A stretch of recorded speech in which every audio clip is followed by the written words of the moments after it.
All right, y'all.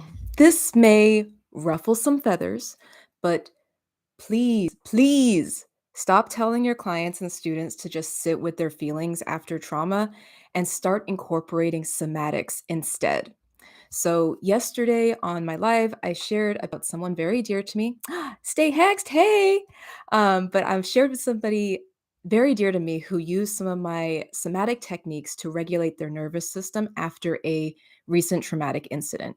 So, in my story, I was saying that they were able to use these techniques to lower their heart rate and actually find some rest and regulation and relief after a very scary situation of a stranger following them off the train. Now, in that live, somebody commented, Transformative Massage commented, in fact, and said that they love how somatics works because it helps them. I'm just reading their comment to refresh myself, but it helps them regulate their nervous system and come back to themselves in minutes to hours instead of weeks to months. Right? That's a big difference in time for someone to find relief after trauma. And yet, I've experienced this with my therapist in the past as well, where after a traumatic incident, there becomes this like, okay, well, what are you feeling? Sit with your feelings, notice your feelings. But I never learned how to do something with the activation that was going on inside my body, right? I never learned how to do something about the suffering that I was experiencing, about the chronic pain I was experiencing, about the hypervigilance I was experiencing. All these other things that compound when we have PTSD and unresolved trauma get stored in the body.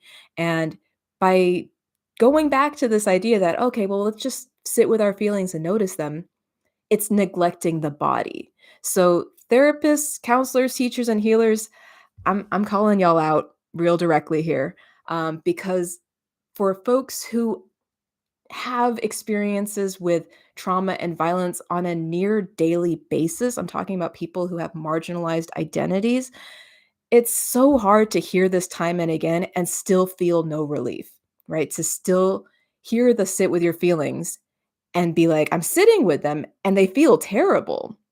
And some of that feeling terrible can be addressed with somatics.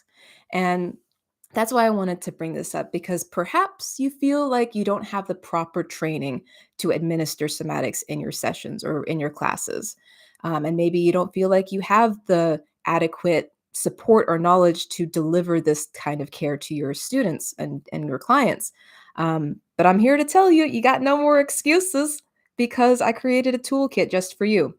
And in this toolkit, I took all of the top 5 techniques. It's a small toolkit, but it's powerful. It's 5 somatic techniques that I use regularly for myself and with my students to help reconnect with the body after trauma and just start feeling better. Because that's ultimately what we're trying to do. We're just trying to get back to ourselves after a traumatic incident. Oh, hey, LV Tarot Guide. So, if this helps you, if this can help your clients and students find some relief and some regulation after trauma, go ahead and check out my toolkit at yourgaydanceteacher.com and pick up the toolkit. Start implementing those techniques with yourself, with your students. And I promise you, even a child can do these techniques. It's not about having some level of sophistication where there's this special combination of things like, no, these techniques are things that you already do, like breathing and moving your body and moving your eyes. Like they're very small, but they're effective. So if this helps you in any way, please share this with somebody that you know, or maybe somebody who can benefit from this. And I will see you tomorrow. All right. Love y'all. And I hope you find this helpful. Bye.